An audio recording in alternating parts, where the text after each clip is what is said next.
Hello and welcome to Weekend Investing Daily Bytes. We're shooting on 16th of June, a bloody gory day in the market. Fed raised the interest rates by 0.75%, and while the talk was that it has been already discounted, we found today to our dismay that that was not the case. And post the 0.75% cut raise, uh, there seems to be more uneasiness regarding the environment. There seems to be a more hawkish environment in terms of what happens in the next 6 months. And everybody suddenly is talking about a deep recession, a global recession. European Central Bank also called for an emergency meet yesterday, and they've decided to take steps. The Swiss government has raised by 0.5%. So suddenly the environment has become very, very negative for equities. Now, a lot of times we may look back and say that the price earnings has come back and we may stabilize here. But when we are going into a recession, the earnings are yet to be downgraded. So the forward earnings that are available today may never fructify in the next year. So that is something that will play havoc with the forward P ratios. So a lot of flux. I wish I had more positive things to say, but it seems like we are in a long winter and the outlook is a bit depressing. However, what we have seen in the last 2 decades, I'll run you over what has happened in the past bear markets. When have people been able to make profits despite being in a bear market or having started from a point where the market was at a top, and you may get some confidence out of that. What you must always know and realize is that equities, especially long-term investing, long-only investing, is not a day-to-day game. If you're doing intraday trading, if you're doing positional overnight trading, you can still possibly remain positive month to month, year to year. But when you are playing with the cycle of the market, and you can only make money when the cycle is going up, and while it is coming down you will lose money, then you have to wait for that cycle to be in your favor. So there will be periods when you will be in the red, and accepting that as part of the type of game you are playing is important. So you cannot be playing a long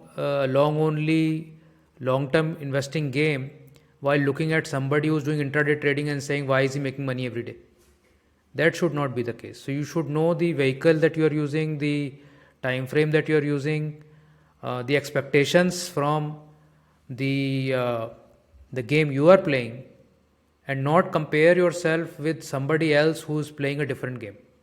That actually causes the most misery for most people. So coming back to the markets, all red, all sectors red. Metals thrashed 5.2%, commodities thrashed 3.4%, banking thrashed, IT thrashed, autos, energy stocks, everything thrashed. FMCG was hurt the least, being a defensive sector, but nothing spared. The entire table has suddenly gone all red, barring just 2 or 3 spots of green somewhere. So this is sort of has broken the back of the market, if I may say so. Till so far we were a bit hopeful of a recovery back, but right now it doesn't seem like that there can be a great recovery without consolidation. So at some point market may bottom and bounce and then consolidate. And once that consolidation is done, then the next bull market may start. So, from that perspective, it seems like we have a long way to go. Uh, but you never know. I mean, market has proven everybody wrong at some point of time or the other. So, in terms of broader indices, everything was down at least 2%. Mid and small caps were down 2.5%. Only small cap index was down 3%. In terms of weekend investing small cases, most small cases were down 1% to 2%. MI80H2, MI20, and MI35 were down dramatically at 3.3 to 3.8%. So these three were hit the most, while others were pretty much in line with the rest of the market. This is the heat map of the market. Lot of heat today.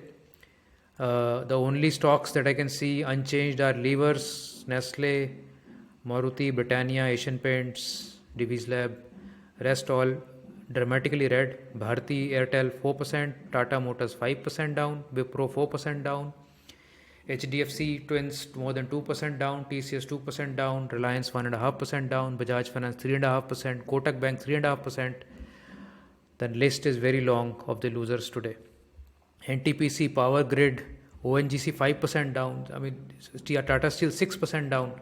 Huge hit. And also with this hit, we are definitely getting closer to wherever that bottom will be. Whether it will be 14,000, whether it will be 15,000, whether it will be 12,000, I don't know. But wherever it is, we are definitely coming closer and closer to it. So if one has to see the positive side of it, then as the more we fall and the faster we fall, we are coming closer to that point where at least the falling may stop and we may start to consolidate and start to go up. Now, in terms of the gainers and losers, yes, within today's market also there were some gainers. Vakrangi was up 9%, SIS up 4%, Adani Transmission up 3%, General Insurance up 3%, and Nuvoco Vistas also up almost 3%. What was down? Top losers: Network 18, Strides, Sun Pharma Advanced Research, Vedanta all down 8 to 9%. RBL, which had fallen 2 days back dramatically, also fell further to a low of 80 rupees. I think the market cap has reduced to like 5,000 crores or something like that. So a lot of fear in that stock right now, down also 8% today. When can you make a profit in the market?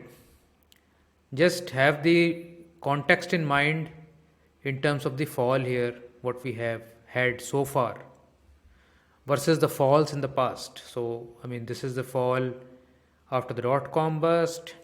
This is the great financial crisis.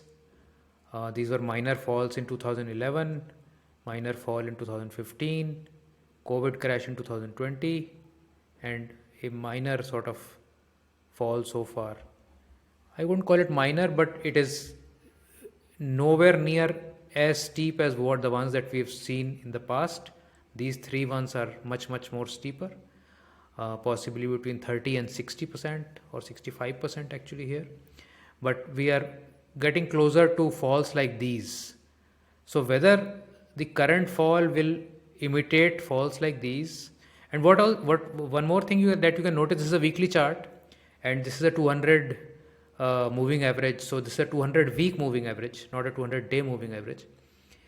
So the Nifty has gone below the 200 week moving average very few times. So it had gone below in this period for a couple of years actually, where I recall I was there in the market at that time, and the market had gone dead, like absolutely dead. You would not talk about the market to anybody. It was that dead that I started another business while I was running the stock brokerage house. So this was that dead phase that happened, and the rally that ensued after that was possibly one of the best rallies India's ever had. Again, after the GFC, we had a fall below the 200 week moving average for about 4 to 6 months. Again, very good rally out of this. Again, in 2012, we had many touch points on this 200 week moving average. Very good rally in 2014 after that. Then this demonetization dip towards end of 2015, again very good rally coming out of that, and then the COVID crash, and again a very good rally coming out of that. So this 200-week moving average has definitely provided a fantastic opportunity to enter the markets, and if you could sustain for the time that it was there below it, you would have gotten a fantastic outcome within a couple of years. Now we are still quite far away from that. The average is at 13,000, and I'm not suggesting we are going there, but in case we do, we are about 15% or maybe 20% at best away from a fantastic opportunity. So if you tell me that, from today wherever I am, I may have been at 100, maybe I started my journey at 50, I went to 100, I'm now at 80, and I'll witness another 20% fall to 64, and then I'll get 100% opportunity. I'm happy to take that, because you need to see that even if you go to that bottom, you're not going to stay at that bottom, right? I mean, whatever strategy you may be following, you will come out of that bottom. But yes, there will be pain while you go into that bottom and come out of it. So, following strategies that have self-corrective rules in nature. So, if you, let's say you bought a stock, portfolio of 10 stocks, technology stocks or, metal stocks or some commodity stocks, and let's say the cycles for these sectors don't come around for the next 5 years. Just for hypothetically, I'm saying it could be XYZ sectors. So if your strategy is not self-correcting, you will be sitting in those stocks which have lost, while the market will come back with leadership from other sectors and you will not be gaining. So there has to be a mechanism where you will get out of the ones that are not performing and get into the ones that are performing. So that's what at least momentum investing or index investing will do for you. So if you're selecting stocks on your own, please make sure that you don't sit with laggards and you are able to, restructure your portfolio when the markets have gone bad. So now I will take you to a very enlightening table which should give you some confidence about how you will make profits. So this is a table calculated over last 22 years of data of Nifty. What we have done in this table is taken rolling returns. So 3-month rolling return is Feb 2000 to end of April 2000. First Feb 2000 to end of April 2000, what is the return? Then 1st March 2000 to end of May, what is the return? 1st April to 2000 to end of June, what is the return? So every 3 months, what is the return? Right? So that is rolling return for 3-month basis going forward. Similarly, 6 months, 9 months, 1 year, 1.5 years, 2 years, 2.5 years, 3.5, 4. We've gone up to 7 years. So 7 years would mean 2000 to 2007, 2001 to 2008, 2002 to 2009, so on and so forth. So 7-year periods in each leg. So what is the outcome that we're trying to see here? Is that what is the probability that if you held Nifty for 3 months, what is the probability that you would have made money? Or let's say, what is the probability of making a loss? In the last 22 years, if you held Nifty for 3 months, the probability of making a loss was 37%, more than 1/3. If you held it for 6 months together, it was 34%. If you held it for 9 months together, it was 29%. 1 year was 25%. 2 years was 20%. 3 years was 7%. So 3 years, if you are holding Nifty, so there are two assumptions here. One assumption is that you've done a lump sum in Nifty and held it for 3 years. That's one assumption, that you're doing lump sum. If you're doing SIPs, this result will be even better. If you are investing in a portfolio which beats Nifty, then again this result will be much better. So we are taking the worst case situation sort of, that if you are doing a lump sum investment in Nifty for 3 years, there is only a 7% chance that you will lose money. So if you are doing one SIP, holding for 3 years, doing another SIP next month, holding for 3 years, only 7% of those SIPs actually will lose money. 93% of those SIPs will make money. I hope you are following me on this. If we go to 4 years, the probability of making a loss reduced to 2.5%. So 97.5% times chance is that you will make money when you do a SIP for 4 years. When we go to 5 years, it becomes 99% chance. And at 6 years, it virtually drops to 0. So in the last 22 years, if you made an investment and held on for 6 years, there was no case where you made a loss. And if you brought your money in gradually, then definitely you would have made good money over those 6 years. So just see the power of being in the market. Yes, for 3 months, 6 months, 9 months, 2 years, the probability of making a loss is there. And you also must and always understand the market is giving you much superior returns than the bank, right? You're taking on risk. You're getting the premium of that risk. And the risk is this interim loss. If you will accept this risk, only then you will make the gain. If you don't want to accept the risk, there will be no gain. If you come in within 3 months, if you say that the market is stupid, it has given me a loss, I want to go out, then of course you will be making a loss and going out. So please understand the game that you are playing, play it accordingly. If you want to play a short-term game where you may make money almost on a daily basis, look for intraday strategies. If you want to do positional overnight, BTST, something like that, swing trading, there also you can be positive every month, most likely. But if you are playing a long-term investing game with long-only strategies, then you must adhere to the cycles of the market, and there will be phases where you will not make money. Even the US markets, long-term 100-year chart, if you will see, there were periods of 7 years, 10 years where you made no money.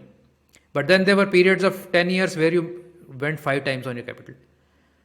So these are all, the vagaries and the nature of this market. Don't get very bogged down about it, or at least understand what you are doing. Understand the nature of the vehicle that you have invested in. And if that is aggressive for you, diversify. Go into other asset classes. Put only 30% into equity if you like. Put only 50% equity if you like. Don't put 100%. So all that will make sure that your overall equity curve of your portfolio becomes a bit smoother. So this is all I had for today's daily bite. I am hoping you're liking this series. Please like and subscribe this channel, and do share this with your other friends who may be feeling a bit queasy today. There is no need for any long-term worry, but yes, for now we are in a pickle and we will get out of it. Thanks. Bye.